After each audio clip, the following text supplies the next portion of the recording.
मेधावी जी, पंजाब से। राधे राधे। राधे राधे महाराज जी, आपके चरणों में कोटि कोटि प्रणाम।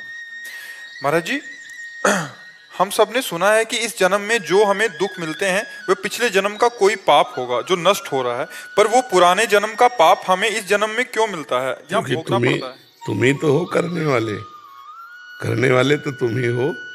पीछे साल अगर जो अच्छा काम हुआ तो इस साल इनाम उसका मिलेगा, तो तुम्ही को तो मिलेगा।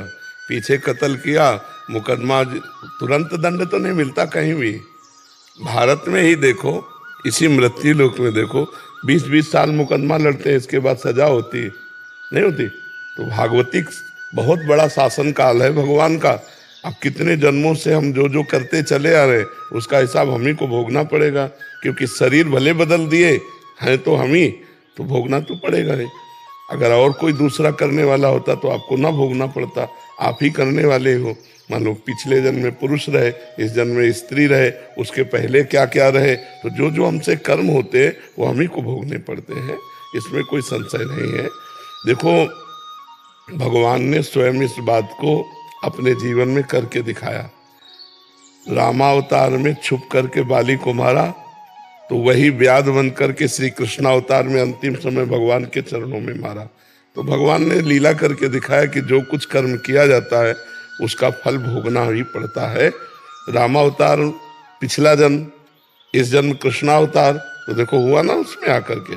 तो हम लोग जीव हैं, जब ईश्वर अवतार लेते हैं तो ऐसी लीला करके दिखाते हैं, तो हमारे द्वारा जो कर्म होता है वो हमें भोगना पड़ता है, चाहे जितने जन्म के बाद मिले वो भोगना पड़ेगा। जैसे भीष्म पितामह जब बाण सैया पे पड़े थे तो भगवान से कहा हमें बहुत कष्ट है, बहुत पीड़ा है। एक कांटा लगे तो कितना कष्ट होता है, फिर बाणों की सैया में हम 100 जन्म तक देखते हैं कोई पाप नहीं हुआ ऐसा। तो भगवान ने कहा और आगे देखो, मतलब हमारे हजारों जन्मों का हिसाब किताब है जो हमको भोगना पड़ता है। और अवश्य में भोक्तव्यम कृतम कर्म शुभाशुभम, गीता में भगवान ने कहा है। वो उसी जन्म में क्यों नहीं मिलता? उचित तो यही है, लेकिन अब कानून है सरकार का, बहुत बड़ी सरकार है, तो उसका हिसाब किताब चलते चलते कई महीना कई वर्ष व्यतीत हो जाता है। यहाँ भारतीय सरकार का और भागवतिक सरकार के तो अनंत ब्रह्मांडों का हिसाब है, तो जन्म के जन्म व्यतीत हो जाते हैं। तुरंत अगर मिल जाता तो और बढ़िया रहता। तो फिर जो कष्ट आते हैं वो मतलब सहे कैसे? मतलब पूरे परिवार को वो सहना पड़ता है। हाँ सर, तो वो पूरा संयोग होता है। जैसे किसी बकरे को जिंदा भूनकर खाने में 10 लोग बैठे थे, अब वही बकरा तुम्हारा लड़का बनेगा आके अकेला, और कोई बनेगा माँ बाप, कोई बनेगा बहन, कोई बनेगा परिवार, कोई बनेगा रिश्तेदार, कोई नातेदार, और ऐसा कर्म करेगा सबके डंडे चलेंगे, सबको जलना पड़ेगा, सबको रोना पड़ेगा। नाम जब भी करते फिर भी वो चीज सहन नहीं होती है। नहीं, अभी उस कोटि का नाम जप नहीं करते, नहीं ऐसी कोई बात ही नहीं है जो सहन न की जा सके नाम जप के द्वारा। बहुत कष्ट होता है। हाँ, अब भोगना तो पड़ेगा ही, अवश्य में भोगतव्यम।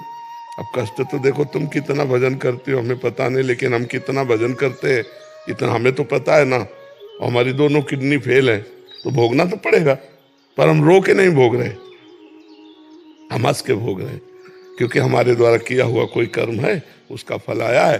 भगवान का भजन करते हुए मुस्कुरा के भोग रहे हैं। अब तुम कमजोर हो तो रो के भोग रहे हो। कमजोर मत बनो, बलवान बनो, नाम जप करो, प्रसन्न रहो।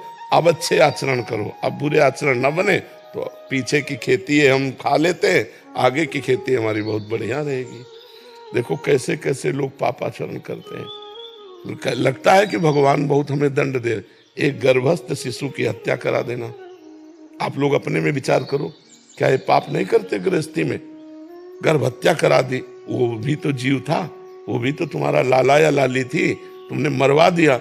अब उसका जब कर्म परिणाम आएगा, ऐसे कितने पाप है कि आप लोग करते हैं जिनको पता ही नहीं कि हम पाप कर रहे हैं।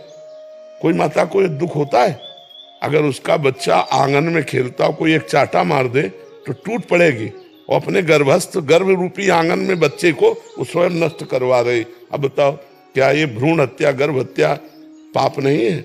महापाप है। कहाँ मान रहे हो? क्या किसी जीव को काट कर, उसके अंग अंग काट कर उबाल कर खाना पाप नहीं है? क्या अंडे में बच्चा नहीं पैदा होता? ये खा रहे हैं, वो खा रहे हैं, बनवा, तो ये सब का पाप का जो परिणाम आएगा तो रोना तो पड़ेगा ही, भोगना तो पड़ेगा। फिर गाली दो नहीं, उसका हिसाब राई पाई बिल्कुल बराबर होता है जी।